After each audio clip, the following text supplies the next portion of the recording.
Olá, meus amigos. Vou falar sobre conflitos humanos, uma coisa extremamente séria, né? E esse conflito que eu vou falar hoje é a respeito pai e filho, ou filho-pai. Então, existem várias histórias assim. Conheço várias, bastante mesmo. Então, uma delas é de um pai muito brabo, muito feroz, um homem também de poder, de posse, um advogado, né, que tem bastante dinheiro. E aí ele veio fazer o curso comigo aqui, estava trabalhando. Aí descobriu que ele é um padrão de comportamento 8. 8 são os machões, os brabões, vai para matar ou vai morrer. Eu acho que existem níveis disso, né? Tem algumas pessoas que são muito, outras menos e assim por diante. Mas ele era o que nós chamamos de 8 sexual. Então aquele que gosta de controlar todo mundo, controlar filho, esposa, vizinho, amigo, né? Tem que ser do jeito dele.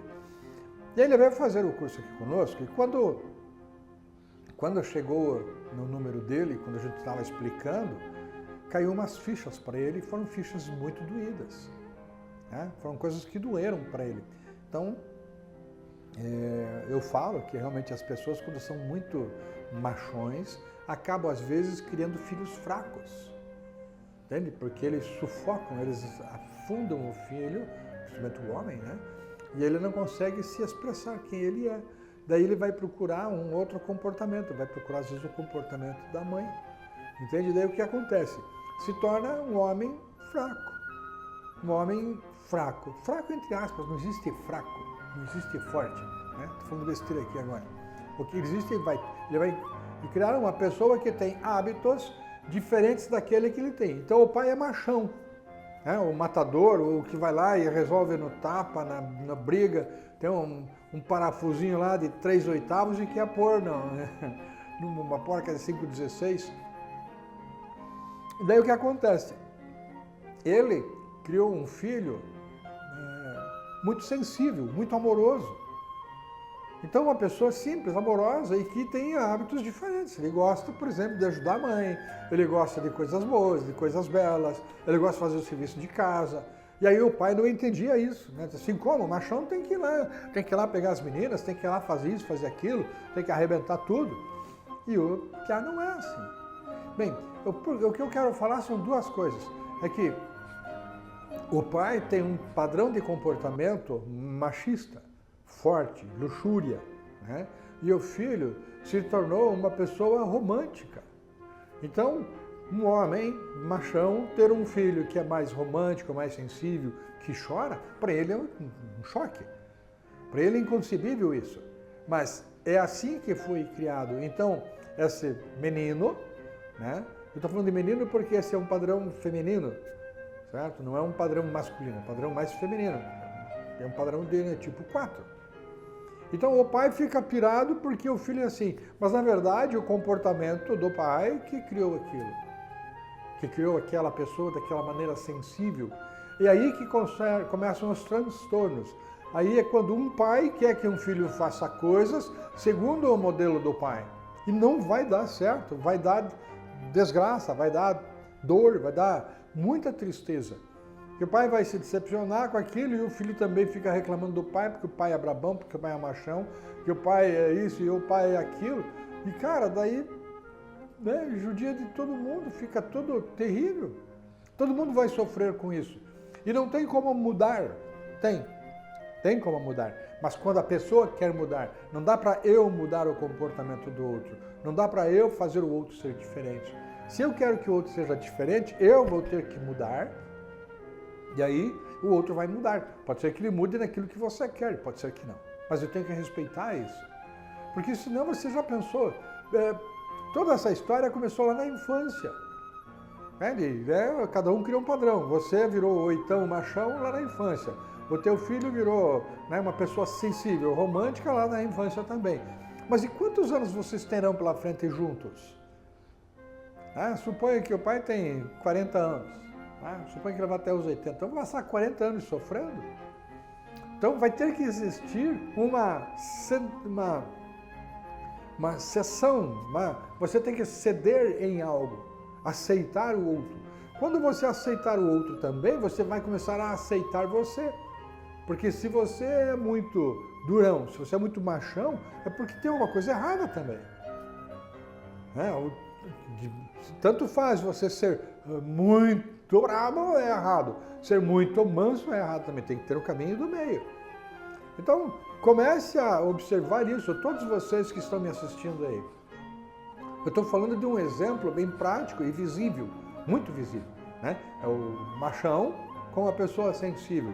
E pode ser o contrário também, o sensível com o machão. Porque vai ser sempre assim. Um pai machão cria um filho mais sensível. Uma pessoa sensível cria um machão.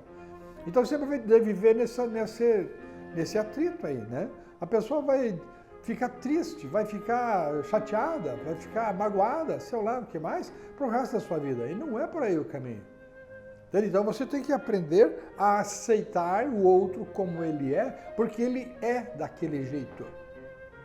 Não adianta, por exemplo, um cachorro, né, tirar o peixe da água lá e dizer assim, venha viver aqui, que aqui é melhor do que viver na água. A água está presa aí nesse rio, vem aqui para fora. Ele vai morrer. Então não dá para eu forçar o outro a ser aquilo que ele não é. E eu também tenho que aprender quem eu também sou. Porque às vezes eu ser no exagero está atrapalhando, está machucando as outras pessoas. Um outro exemplo é de um pai, por exemplo, que ganha dinheiro. Que, né, às vezes, geralmente a história é a seguinte.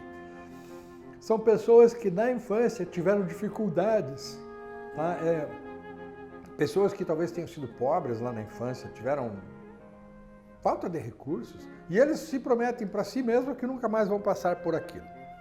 Aí vão e se tornam ricos. Essas pessoas, a maior parte, uma boa parte dos políticos aí, que ficam ricos e tal, são pessoas de padrão 3, ficam ricos, estão programados para ficar ricas. Né? Só que o preço para ficar rico é muito alto. Eu penso que um dos preços mais altos que tem dentro do Enneagrama é as pessoas que ficam ricas, porque elas têm que abdicar de tudo, de prazer, de aproveitar a vida para trabalhar e ganhar dinheiro. Então o que acontece? Isso eu tenho vários casos aqui na nossa academia. O pai tem dinheiro e aí o filho torra tudo. E geralmente é o que vai acontecer. Geralmente é o que vai acontecer. Porque é uma mecânica. Quando as pessoas conhecerem esse nosso método aqui, ele vai perceber que existe uma mecânica. Então, as pessoas de padrão rico casam com pessoas de padrão controlador, questionador.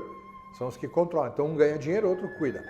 E daí o filho, né, e outros filhos, vai ter mais, mas um dos filhos normalmente sai um padrão de comportamento 7, aquele que quer viver a vida. Na verdade, fui eu na minha infância, né? Na minha vida adulta também. Então, essa pessoa, né, na verdade, vai dilapidar o patrimônio que fica dos pais. Porque para eles, viver a vida é aproveitar cada instante. Mas você só vai aproveitando e vai moendo, você está comendo de algum lugar. E é interessante que não importa qual é o tamanho do patrimônio. Pode ser que ficou lá 50 mil e ele vai gastar, sei lá, em um ano, né? Tornando assim, ele trabalha também. Se ele pegar 500 mil, também vai ser um ano e meio, 2 anos no máximo. Pegar 1 milhão é muito rápido.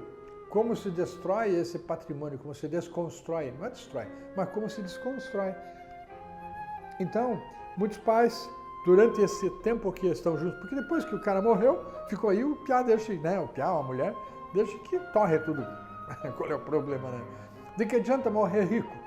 De que adianta morrer lá com um monte de dinheiro? Não vale para nada. Então, mas durante o tempo que se vive, o pai fica preocupado, fica chateado com o filho desse jeito. E não tem como você mudar, ele é daquele jeito. Né? O que você pode é forçar situações. Né? Tem um paciente meu, cliente meu, que paciente não, um cliente meu, o pai forçou a pessoa a ser um dentista. Porque era uma pessoa de posses, uma pessoa rica, diz assim, se você não for fazer dentista, se você não for ser um dentista, você tem que ir embora de casa. E o piá ficou dentista, fez faculdade, e aí o pai, antes de morrer, pediu perdão por ele, né, por ter feito isso, e morreu, mas o piá continuou dentista. só que extremamente descontente com a situação. Não era o que ele quer. Bom, então a história, né, que eu quero mostrar aqui é: cada um é de um jeito que é. Pais e filhos, então os filhos têm coisas que vieram do pai. E aí o pai fica braba com certas coisas. Ah, mas eu ensinei isso, eu ensinei aquilo. Não tem a ver, porque quando você força demais uma situação, a outra pessoa vai fazer o contrário. Observe que os pais muito rígidos fazem filhos mais frágeis, mais soltos. Então, a sugestão que eu dou para você que é um pai, e mesmo para você que é um filho, mas vamos lá, primeiro para o pai.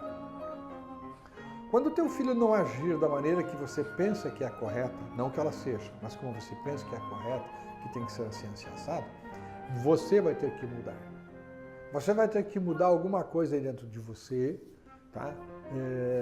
Vem fazer o curso comigo aqui, porque você não tem outro jeito, sozinho não consegue. Você vai mudar alguma coisa, que aí vai cair fichas para o teu filho. Vão cair ferramentas para ele, porque ele vai daí perceber que você tem conhecimento, tem conteúdo que pode ajudá-lo. Porque enquanto ele não acreditar, enquanto não confiar em você, ele vai continuar agindo daquele modo. Ele tem que tomar um choque para que ele possa vir a pensar como você. É a única maneira, não existe outra.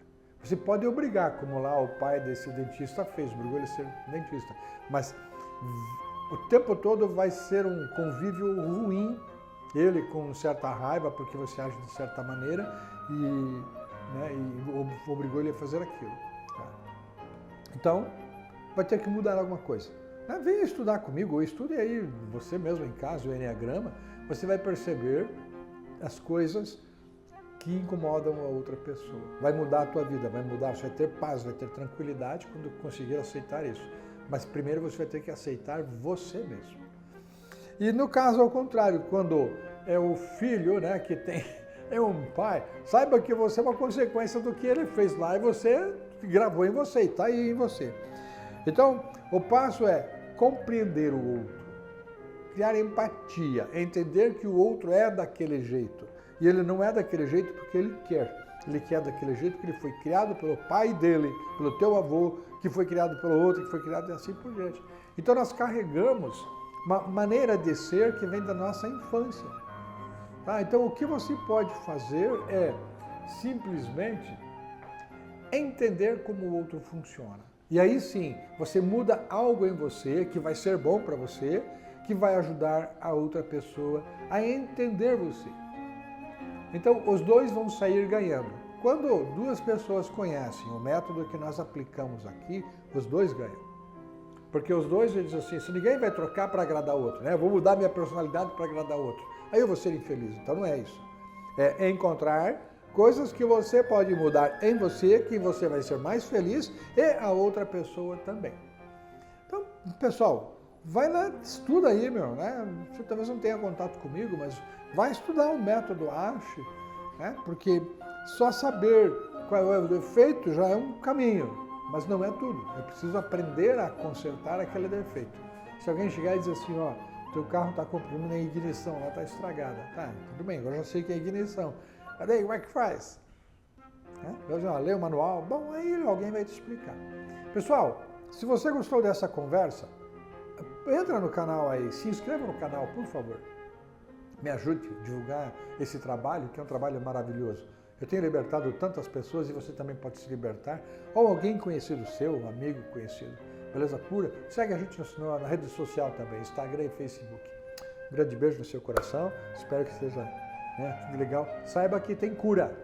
Saiba que é fácil resolver tudo isso aí. Um beijo. Tchau.